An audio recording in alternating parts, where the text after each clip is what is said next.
ఈ single seat పడిపోద్ది, అసలు ఉంటుందో లేదనేది అవన్నీ ఆయన చెప్తే ఏంటి, ప్రజలు ఇవ్వాల్సిన తీర్పు అది. ప్రజలు ఇచ్చేది తీర్పుని బట్టి ఇప్పుడు పరిపాలన ఉంటుంది. కానీ ఆయన సొంతగా ఏదో చెప్పాము, ఏదో గాల్లో మేళ్ళ కట్టాము, అవి కోల్లేదు అలాగ ఉండిపోయినాయి అంటే అదంతా ఉట్టి మాటలు. ఒకప్పుడు వైఎస్ రాజశేఖర రెడ్డిని నాకు సభ్యత్వం కాదు, నాకు ఇది కావాలి మంత్రి పదవి అని అడిగాడు. ఆయన ఏం చెప్పాడు, రాజశేఖర రెడ్డి గారు నేను ఇస్తాను, ఈటాకేం బాధలేదు, ముందు చిరంజీవి గారిని కనుక్కొని ఇస్తానని చెప్పి అన్నాడు. అప్పట్లో నాకు తెలిసిన నిజం అది. మరి ఇప్పుడు అది నిజమో అబద్ధమో నాకైతే తెలియదు. కానీ అప్పుడు వైఎస్ రాజశేఖర్ ఉన్నప్పుడు ఒక రకం మాట్లాడి, ఇప్పుడు జగన్ వచ్చాడని ఒక రకం మాట్లాడానని, పవన్ కళ్యాణ్ వాళ్ళ పార్టీలో ఉన్నాడనేసి అనేక రకాల వ్యాఖ్యలు చేయొచ్చు. అక్కడ బీజేపీ మద్దతు ఉందని ఏదో చెప్తారు.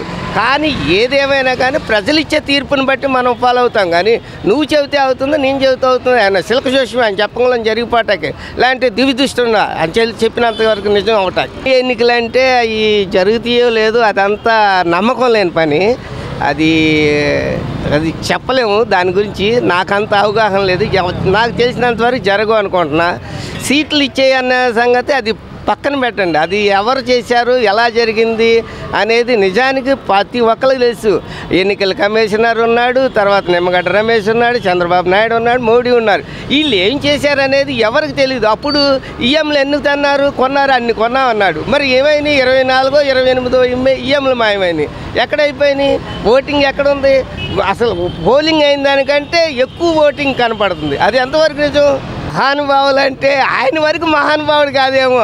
దేవుడిని అందరు కొలవరు కదా. దేవుడిని కొలిసేది ఏంటంటే కొంతమంది దేవుడిని కొలుస్తారు, కొంతమంది దేవుడిని కొలవరు. వాళ్ళకి దేవుడు మేలు చేస్తే కొలిచాడు, మంచి చేశాడు అంటాడు, కొలవలేదు చేసి ఏం దేవుళ్ళు అంటాడు. అలాగే కోర్టుకి వెళ్ళిన వాళ్ళు ఇద్దరు వెళ్తారు కోర్టుకి. న్యాయం ఎటుంటే అటే న్యాయం జరిగింది. ఇద్దరికి న్యాయం జరగదు కదా. ఒకళ్ళు అన్యాయం అవుతారు, ఒక న్యాయం జరిగింది. అది వీళ్ళు చెప్పటానికి మీరెవరు, నేనెవరు? మీకు 11 సీట్లు వచ్చినా కానీ ప్రజలు మీరు అసెంబ్లీలో వచ్చి పోరాటలేదు. ప్రజలతో మీరు మైండ్ గేమ్ ఆడుతున్నారు, కొంచెం ఆలోచించుకోండి, మీకు మానసిక పరిస్థితి కూడా బాగాలేదు అంటూ కూడా చేసిన వ్యాఖ్యలు. మానసిక పరిస్థితి బాగాలేదంటే నేను డాక్టరా చూసి చెప్పటానికి? అవన్నీ ఉట్టి మాటలు. ప్రజల్లోకి వెళ్ళాలి, లేదంటే అసెంబ్లీలోకి వెళ్ళాలి, మాట్లాడాలంటే ఆయనకి ప్రతిపక్ష వాదా అడుగుతున్నాడు. ప్రతిపక్ష వాదా ఇవ్వాలిగా. ఏదైనా మాట్లాడుతుంటే లేచి గోల చేస్తున్నారు. ఇంకేముంది? అసెంబ్లీ డబ్బులంతా మన డబ్బు వృధా చేయడం తప్పనేసి అక్కడ కరెక్ట్గా మనకి ఏం జరగట్లేదు. అసెంబ్లీ పేరుకే కానీ గంటకి ఎన్నో లక్షల రూపాయలు అవుతుంది. ఆ లక్షలు ఎవరు పెడుతుంది? మనం ఎత్తున పడుతుంది. మనం పడుతున్నాం ఆ బాధ.